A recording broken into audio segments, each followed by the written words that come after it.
ಸಲುಗೆ ಅಲ್ಲದೆ ಮತ್ತೇನು ಮಾವ? ನನ್ನ ಹೆಸರು ಹೇಳಲಿಕ್ಕೆ ನಿಮಗೆ ಯೋಗ್ಯತೆ ಇಲ್ಲ. ಪ್ರೀತಿಯ ಅಳಿಯಂದಿರಾದಂತಹ ಬಲರಾಮ ಕೃಷ್ಣರು ಹಬ್ಬಕ್ಕೆ ಬರ್ಬೇಕೆಂಬುದಾಗಿ ಅಕ್ರೂರನ ಮುಖೇನ ಹೇಳಿ ಕಳಿಸಿದ್ದೀರಿ. ಅಕ್ರೂರನ ಜೊತೆಯಲ್ಲೇ ನಾವು ಬಂದವರು. ಇಲ್ಲಿ ಬಂದು ನೋಡಿದ್ರೆ ಕೋಪಿಷ್ಟರಾಗಿ ಕುಳಿತುಕೊಂಡಿದ್ದೀರಿ. ಮಾವ, ನಿಮ್ಮ ಬಿಲ್ಲೆ ಎಲ್ಲಿಂಟು ಮಾವ? ಎಷ್ಟು ದೊಡ್ಡದುಂಟು ಮಾವ? ಒಮ್ಮೆ ತೋರಿಸಿ.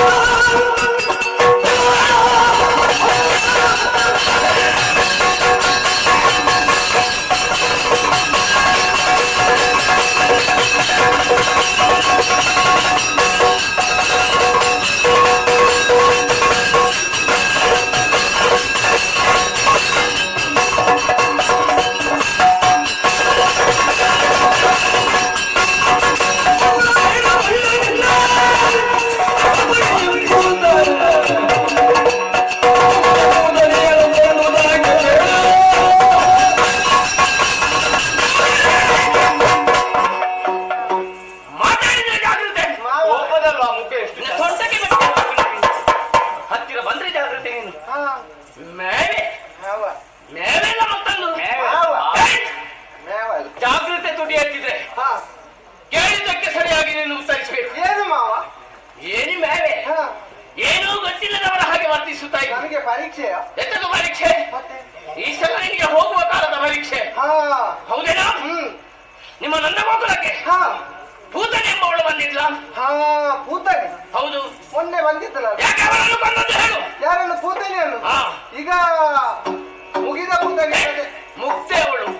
ಓ ಮಾವ, ಜಗದ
ಮುಕ್ತೆ ಅವಳು. ಏನು ಗೊತ್ತಿಲ್ಲ ಪಾಪ ಅವಳಿಗೆ. ಓ ಮುಗುದೆ, ನೀನು ನಗಡಿ ನಗಡಿ ಎಲ್ಲರನ್ನು ಮಂಗ ಮಾಡ್ತಿ. ಮಾವ, ಅವಳ ಕಥೆ ಗೊತ್ತುಂಟ ನಿಮ್ಗೆ? ಏನದು? ನೇರವಾಗಿ ನಂದಗೋಕುಲಕ್ಕೆ ಬಂದರು.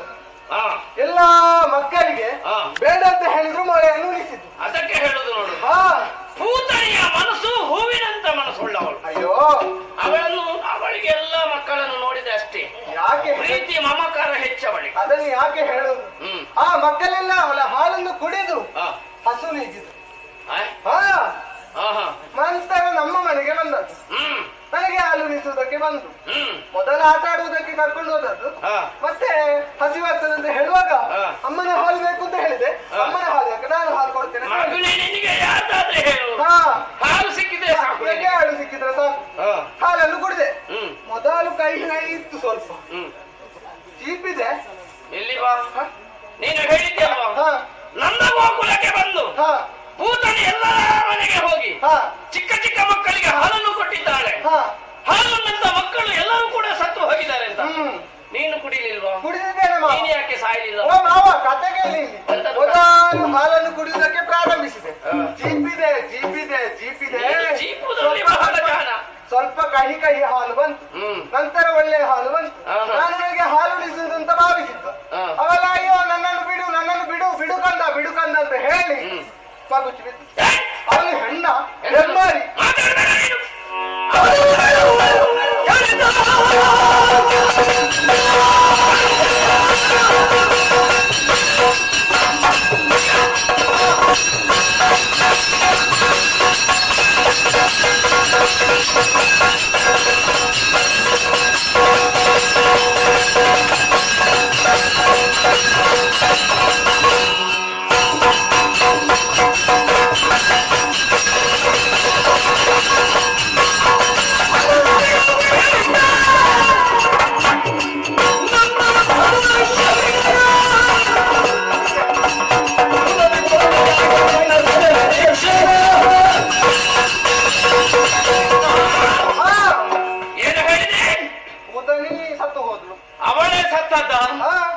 ನೀನು ಕೊಂದದ್ದಲ್ವಾ? ನಾನು ಕೊಂದದ್ದ?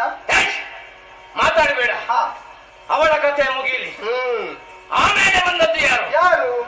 ಶಕಟ ಬಂದಿದ್ನ. ಓ ಮಾವ. ಅವನನ್ನ ಯಾಕೆ ಕೊಂದದ್ದು? ಗೋಪಾಲಕರ ಜೊತೆ ಆಟ ಆಡ್ತಾ ಇರುವಾಗ ಒಂದು ಬಂಡಿ ಹೊರಲಾಡಿಕೊಂಡು ಬಂತು. ಇದು ಯಾವ ಬಂಡಿ ಅಂತ ಮೆಲ್ಲ ಕಾಲಿ ಬಂಡಿ ಪುಡಿ ಪುಡಿ. ನಿನಗೆ ಅಷ್ಟೇ, ಹೊಸ ಬಂಡಿ ನೋಡಿದ್ರೆ ನಿನಗೊಮ್ಮೆ ಏರ್ಬೇಕಂತ ಮನಸ್ಸಾಗ್ತದೆ. ಆಸೆ ಆಗುದಿಲ್ಲ ಮಕ್ಕಳ. ಮಾತಾಡ್ಬೇಡ ನೀನು. ಆಮೇಲೆ ಧೇನುಗಳನ್ನು ಯಾಕೆ ಕೊಂದೆ? ಓ ದೊಡ್ಡ ಕೋಡಿನವ ನಮ್ಮ ಗೋಡು ಹಾಗೆ ಧೇನುಕರಿಗೆ. ಅವನ ಕೋಡು ದೊಡ್ಡವೇ. ನಮ್ಮ ಗೋವುಗಳ ಜೊತೆ ಸೇರಿಕೊಂಡ. ಏನೋ ಒಂದು ಸಂಶಯ ಬಂತು ನನಗೆ. ಕೋಡಲ್ಲಿ ಹಿಡಿದೆ ಸತ್ಯ ಹೋದ. ಯಾಕೆ ಕೊಂದ? ತಲೆಮನೆಲ್ಲ ಹೋಗೊಂಡದ್ದು. ನಾನು ಕೊಂದದ್ದಲ್ಲ. ಮತ್ತೇನ್ ಮಾಡಿದ್ರಿ? ನೋಡಿದವನನ್ನು ಪ್ರೀತಿಯಿಂದ ಮುಟ್ಟಿದ್ದು. ಮತ್ತೆ ಹೋದ. ಪ್ರೀತಿಯಿಂದ ಮುಟ್ಟಿದ್ರೆ ಸಾಯ್ತಾರ? ಮಗನನ್ನು ಯಾಕೆ ಕೊಂದ? ಮಗನ ದಾಟನ್ನು ಹಿಡಿದೆ, ಅವ ಸತ್ತೇ ಹೋದ. ಹೌದಾ? ಕೇಶಿ ಇಲ್ಲ. ನನಗೆ ಬಂದದ್ದು ಕೇಶಿ ಅಲ್ವಾ? ಅವನನ್ನು ಯಾಕೆ ಬಂದದ್ದು? ಅವ ಈಗ ಪುಸ್ತಕ ಆಯ್ತು. ಈಗ ಮಾಡಿದ್ದು ಇಬ್ಬರು ಸೇರಿ ಅವರು ಹಾಗೆ ಇವರು ಹೇಗೆ? ಎಲ್ಲಿ ಬನ್ನಿ. ಚಾಣೂರ ಮುಷ್ಟಿಕರನ್ನು ಯಾಕೆ ಕೊಂದ? ಅಯ್ಯೋ ನಾವಿಲ್ಲಿಗೆ ಬರುವಾಗ ದ್ವಾರದಲ್ಲಿ ಹೀಗೆ ನಿಂತಿದ್ದು. ಅಂತ ಗಾತ್ರದ ಆನೆಗಳನ್ನು ಕೂಡ ನಾವು ನೋಡಿದವರಲ್ಲ. ಅವರು ಯುದ್ಧ ಮಾಡ್ಬೇಕು ಅಂತ ಹೇಳಿದ್ರು. ಅದು ಕೂಡ ಮಲ್ಲ ಯುದ್ಧ. ನಾವು ಮಕ್ಕಳು ಅವರ ಜೊತೆ ಯುದ್ಧ ಮಾಡುದು ಹೌದು. ಸರಸಕ್ಕೆ ಸಮರಕ್ಕೆ ಸಂಬಂಧಕ್ಕೆ ಒಂದು ಸಮಾನತೆ ಬೇಕು. ನಿನಗೆ ಬೇರೆ ಎಲ್ಲ ಮಾಡ್ಲಿಕ್ಕೆ ಸಮಾನತೆ ಬೇಡ ಅಲ್ಲ? ನಾವೀಗ ಸಮಾನಾರ ಅವರ ಜೊತೆ ಏನು ಮಾಡದೆ ಮುಷ್ಟಿ ಯುದ್ಧ ಮಾಡಿದಷ್ಟೇ. ಅವರು ಸತ್ಯ. ಹೌದಾ? ಪಾಪ ರಾಜ ಯಾಕೆ ಬಂದದ್ದು? ಅಯ್ಯೋ ಅವರ ಅಧ್ಯಕ್ಷನ. ಇನ್ನು ನನ್ನ ಬಟ್ಟೆ ತೊಳೆಯುವವರು ಯಾರಿದ್ದಾರೆ? ಇನ್ನು ತೊಳೆಯುತ್ಯಾ? ರಜಕ್ಕನ. ಹೌದು. ನಾವು ಮಾವನ ಬಳಿಗೆ ಹೋಗ್ತೇವೆ. ಒಂದು ಒಳ್ಳೆಯ ಬಟ್ಟೆ ಕೊಡು. ನಾವು ಮಕ್ಕಳು ಆಟ ಆಡಿ ಮಣ್ಣಾಗಿದೆ ಅಂತ ಹೇಳಿದ್ರೆ ಅವ ಹೇಳಿದ್ದು ನಾನು ಇಲ್ಲಿಗೆ ಅರಸ. ಅಗಸನಾದ್ರೂ ಅರಸನ ಬುದ್ಧಿ ತೋರಿಸಿದ. ಸ್ವಲ್ಪ ವಿಚಾರಿಸಿದೆವು. ಸತ್ಯ ಹೋದ. ಮುಗಿಲಿಲ್ಲ. ಇನ್ನು ಕೇಳುವುದಕ್ಕೆ ಬಂತು. ಏನು? ನಾನು ಬೋಧಿಸುವಂತಹ ಗೊತ್ತಾಯ್ತು. ಶಿವಧನುಸನ್ನು ಯಾಕೆ ಬಂದದ್ದು? ಮಾವ ನಿಮ್ಮ ಬಿಲ್ಲನ್ನು ಎತ್ತಿ ನೋಡಿ. ನನ್ನ ಬಿಲ್ಲನ್ನಲ್ಲ, ನಾನು ಪೂಜೆ ಮಾಡುವ ಬಿಲ್ಲು. ಪೂಜೆ ಮಾಡುವ ಬಿಲ್ಲು ಸ್ವಲ್ಪ ಎತ್ತಿ ನೋಡಿದ್ದು ಈಗ ಹೇಗುಂಟು ಬಿಲ್ಲು ಅಂತ. ಅದು ಅಲ್ಲಿಗೆ ಮುಟ್ಟು ಹೋಯ್ತು. ಹೌದಾ? ಅದು ಹಾಗೆ ಮಾಡಿದ್ದೇನೆ, ಇದು ಹೇಗೆ ಮಾಡಿದ್ದೇನೆ.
ಹಾಗಂತ ಉಗ್ರಸೇನನ ಸೆರೆಮನೆಯಿಂದ ಬಿಟ್ಟಿದ್ದೇವೆ. ಇಲ್ಲಿಯ ಪೀಠವನ್ನು ಅವನಿಗೆ ಒಪ್ಪಿಸಿದ್ದೇವೆ. ತಡ ಮಾಡುವುದು ಯಾಕೆ? ಗೆಳೆಯರು ಕಾಯ್ತಾ ಇರ್ತಾರೆ. ಹೋಗೋಣ.